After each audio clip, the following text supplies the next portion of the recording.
Akhirat besok Allah nak tengok siapakah yang paling baik amalannya. NKRA-nya dunia. Jadi kalau kita nak mendapat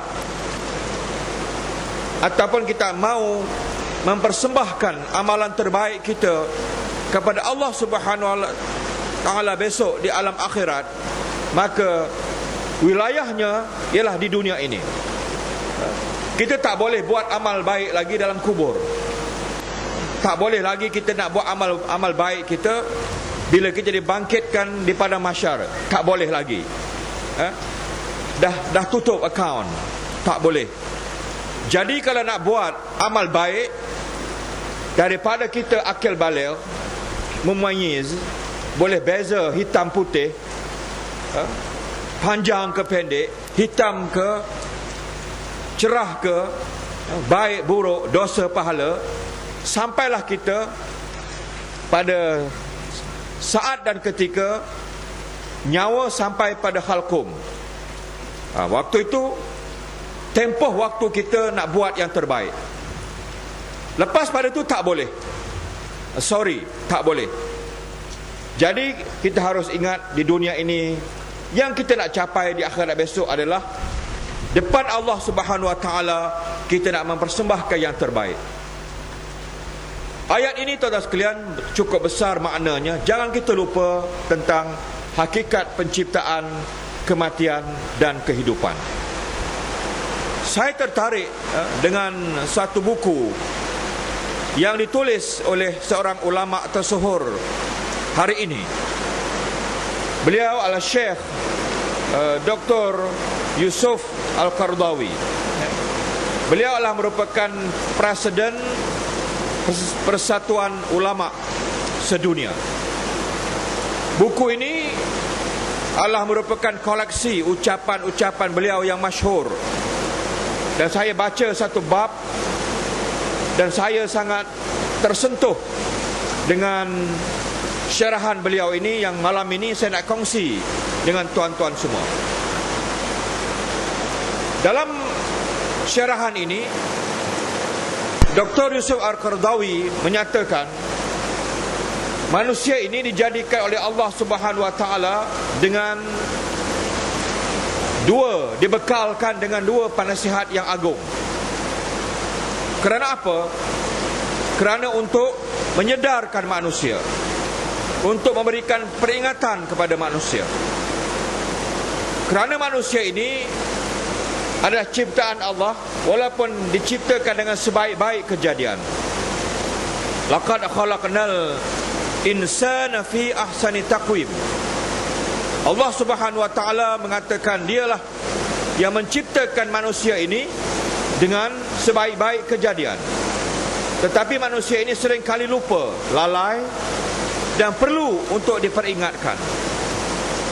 Dan dalam satu ayat yang lain, Allah Subhanahu wa Ta'ala menyatakan bahawa laqad khalaqnal insana fi kabad.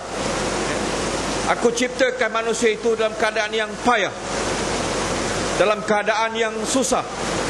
Kenapa? Sebab hakikat penciptaan manusia itu dia sangat sukar, ya. Bermula dengan diciptakan di alam roh, masuk pula dalam alam perut ibu. Dalam perut ibu bukan main susah lagi ibu kita mengandung kita. Kemudian dilahirkan ke dunia ini. Bermula daripada bayi. Daripada bayi susah nak jaga, kencing berak kena basuh, sakit perut tengah malam, jadi ibu bapa kena jaga, sakit pening. Kemudian melalui proses-proses seperti zaman kanak-kanak, zaman dewasa, zaman jadi orang tua, dan zaman kita kembali, kalau panjang umur, balik zaman jadi orang tua yang nyanyuk, jadi budak-budak balik.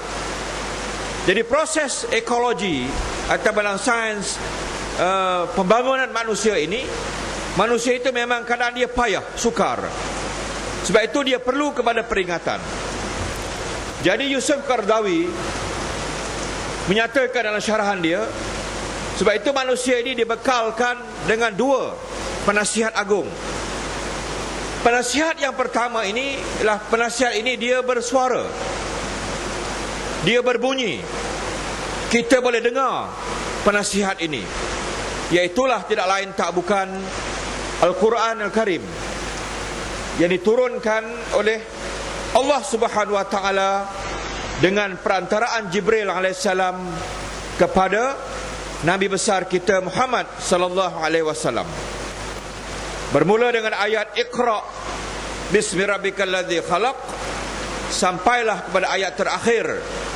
Mengikut jumhur para ulama, ayat terakhir yang turun ialah ayat yang berbunyi Al-yawma akmaltu lakum dinakum wa atmamtu alaikum ni'mati wa raditu lakumul Islam madina. Ini jumhur para ulama, lengkaplah turun 30 juzuk Al-Quran ini kepada Nabi besar kita Muhammad sallallahu alaihi wasallam. Ayat ini, wahyu ini turun, Nabi dengar, ya, Jibril baca ayat itu. Sebab itu Yusuf Qaradawi kata wahyu ini, Quran ini dia berbunyi, dia boleh kita dengar. Nabi sendiri dengar malaikat Jibril baca. Nabi baca pula para sahabat.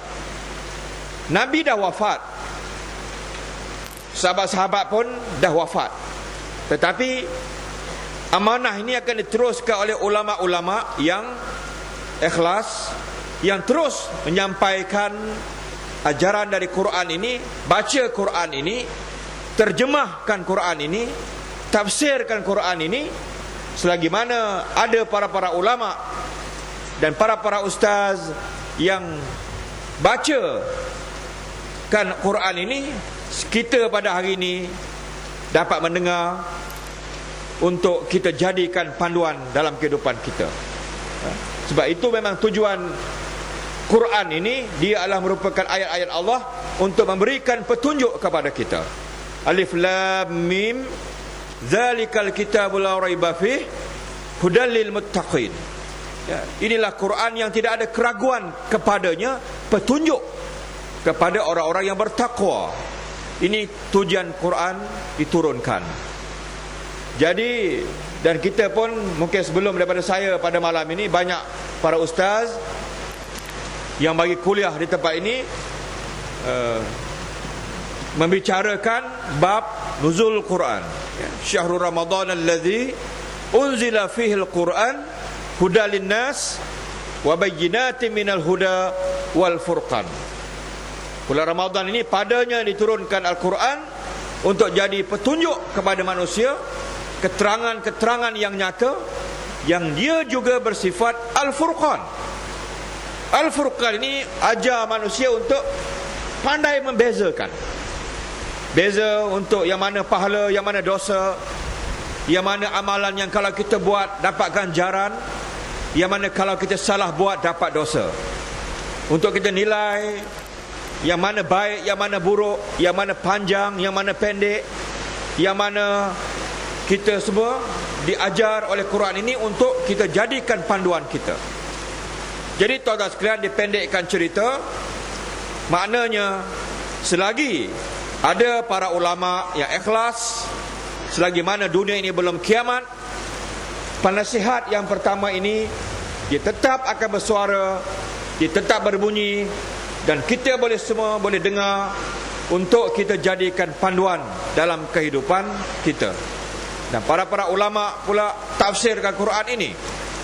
Ada yang bernama Al-Qurtubi, Ibn Kathir, Said Qutub, dan ramai lagi yang kalau kita lihat yang menterjemahkan, yang mentafsirkan Quran ini untuk menjadi panduan kepada kita semua. Satu lagi penasihat yang ditulis oleh Yusuf Al-Qaradawi ialah penasihat yang kedua ini, dia tidak bersuara. Penasihat yang kedua ini dia tidak berbunyi, dia bisu, tapi dia adalah penasihat yang agung. Maka Qaradawi menyatakan penasihat yang kedua ini adalah maut. Mati. Mati ni dia penasihat yang baik, penasihat yang agung, tetapi dia tidak bersuara, dia tidak berbunyi, tetapi dia tetap ada bersama dengan kita. Jadi kita pun percaya tentang mati ini, kerana kita harus beriman dengan mati ini, dengan maut ini, kerana dia termasuk dalam perkara-perkara yang ghaib, yang wajib kita beriman. Allazi la yu'minuna bil ghaibi wa yuqimuna shalah. Iaitulah orang-orang yang percaya, yang yakin kepada yang ghaib. Dan mati inilah termasuk perkara ghaib. Kita tak nampak, dia tak bersuara, dia tidak menjelmakan diri dia macam makhluk, tapi dia tetap ada, tengok kita hari-hari. Dia berada bersama kita setiap saat dan ketika. Ayat yang lain Allah ingatkan kita, kullu nafsin dha'iqatul maut. Setiap yang bernyawa itu pastinya akan merasai mati. Kita suka ke, kita tak suka ke, mati ini akan tetap datang kepada kita. Wa likulli ummatin ajal. Bagi setiap umat itu ada tempoh waktu dia. Jadi tuan-tuan semua, haruslah kita beriman dengan mati ini, kerana saya pun ada pengalaman, tuan-tuan pun ada pengalaman. Kita mengiringi jenazah ke tanah perkuburan, kita mensolatkan jenazah, kita kadang-kadang ada kesempatan memandikan jenazah.